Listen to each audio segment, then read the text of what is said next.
নোয়াখালী জেলার রামনারায়ণপুর ইউনিয়নের কৃতি সন্তান নোয়াখালী জেলা ছাত্রদলের সাবেক স্কুল বিষয়ক সহ সম্পাদক ও নোয়াখালী সরকারি কলেজের ভবন শাখা ছাত্রদলের সভাপতি ও সোমপাড়া উচ্চ বিদ্যালয়ের সাবেক সাধারণ সম্পাদক মরহুম শিহাবুদ্দিন স্মরণের দ্বিতীয় মৃত্যুবার্ষিকী উপলক্ষে ২ নং রামনারায়ণপুর ইউনিয়নের সোবাহানপুর সরকারি প্রাথমিক বিদ্যালয়ের মাঠে স্মরণ সভা ও দোয়া মাহফিলের আয়োজন করা হয়েছে।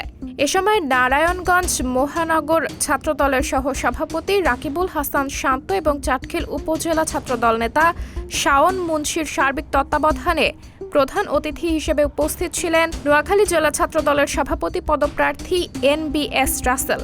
আরও উপস্থিত ছিলেন চাটখিল উপজেলা ও ২ নং রামনারায়ণপুর ইউনিয়ন ও ১ নং শাহাপুর ইউনিয়ন বিএনপির সকল অঙ্গ সংগঠনের নেতাকর্মীরা। স্মরণ সভায় উপস্থিত নেতাকর্মীরা মরহুম শিহাবের স্মৃতিচারণে বক্তব্য রাখেন এবং সভা শেষে দোয়া ও মিলাদ মাহফিলের আয়োজন করা হয়।